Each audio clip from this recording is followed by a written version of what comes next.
Hello friends, welcome to Verma study point. तो चलिए आज हम स्टार्ट करते हैं और आज हम पढ़ने वाले हैं सिंपल एंटोनिम्स।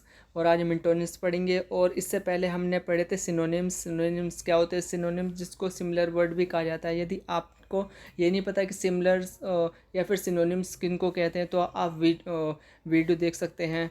तो आज हम एंटोनिम्स पढ़ेंगे जिसको अपोजिट वर्ड या फिर विलोम शब्द कहा जाता है। तो इसमें सबसे पहला वर्ड है एक्नॉलेज। एक्नॉलेज जिसका मतलब होता है स्वीकार करना। अब इसका एंटोनिम होगा डिनाई। डिनाई जिसका मतलब होता है इनकार करना। अब इसका एग्जांपल है, मैं इस प्रयास को नकारना नहीं चाहता। I don't want to deny this effort. और नेक्स्ट फ्रेश। फ्रेश मीन्स ताज़ा।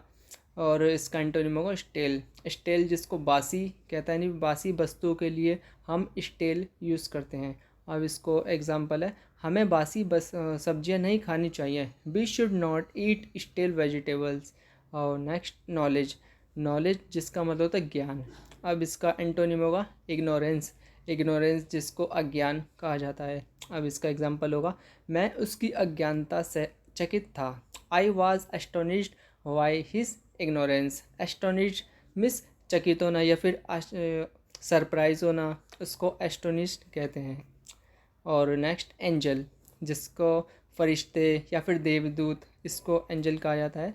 अब इसका एंटोनिम होगा devil.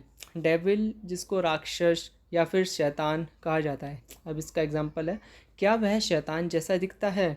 Does she look like the devil. अब नेक्स्ट अलोन। अलोन जिसका मतलब अकेला। अब इसका अपोजिट वर्ड है टुगेदर। टुगेदर मीन्स साथ में। एग्जाम्पल इसका, वे एक साथ पार्टी में गए थे। They went to the party together. Next ancient जिसका मतलब प्राचीन या फिर पुरानी वस्तुएं, इसको एंशियंट कहते हैं। इसका अपोजिट होगा मॉडर्न। मॉडर्न मीन्स आधुनिक।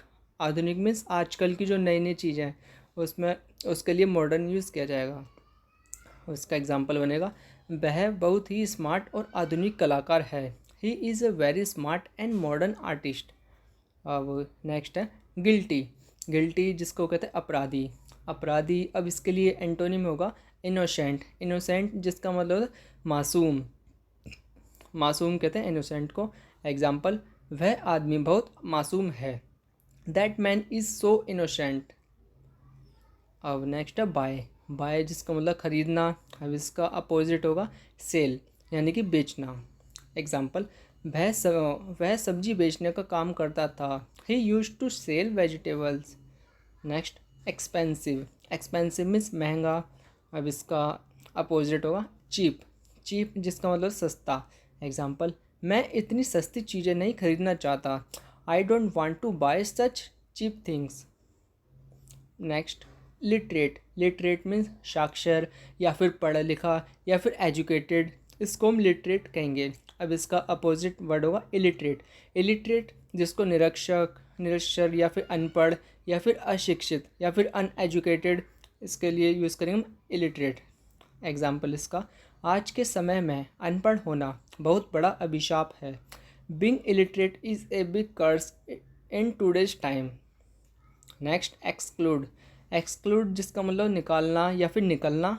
अब इसका एंटोनिम होगा इंक्लूड। इंक्लूड जिसका मतलब होता है शामिल करना या फिर शामिल होना। एग्जाम्पल बनेगा इसका, क्या इस मूल्य में दोपहर का भोजन शामिल है? Is lunch included in this price. Next heaven. Heaven ये होता है, इसका मतलब होता है स्वर्ग। अब इसका एंटोनिम होगा हेल। हेल के लिए हम नरक यूज़ करते हैं। अब एग्जाम्पल इसका, उसने अपना जीवन नरक बना लिया। She made her life hell.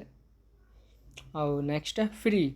Free means आज़ाद। आज़ादी के लिए हम फ्री वर्ड यूज़ करेंगे। अब इसका अपोजिट बनेगा स्लेव। स्लेव मीन्स गुलाम।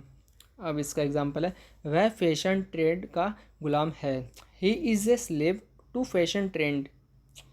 Next found. फाउंड मीन्स मिला या फिर पाया, इसके लिए हम फाउंड यूज़ करते हैं। अब इसका एंटोनिम बनेगा लोस्ट। लोस्ट मीन्स खोना। एग्जाम्पल, वह अपनी खोई हुई चाबी ढूंढ रहा था। He was looking for his lost key. Next fail. Fail जिसका मतलब होता है गिरना। अब इसका एंटोनिम होगा राइज। राइज मीन्स ऊपर यानी कि उगना। इस तरीके से है। अब इसका एग्जांपल है, the sun rises in the east and sets in the west. सूर्य पूर्व में उगता है और पश्चिम में अस्त होता है। तो मुझे उम्मीद है आपने एंटोनिम्स को अच्छे से क्लियर किया होगा और नई चीज़ ज़रूर सीखी होगी। तो थैंक्स फॉर वॉचिंग।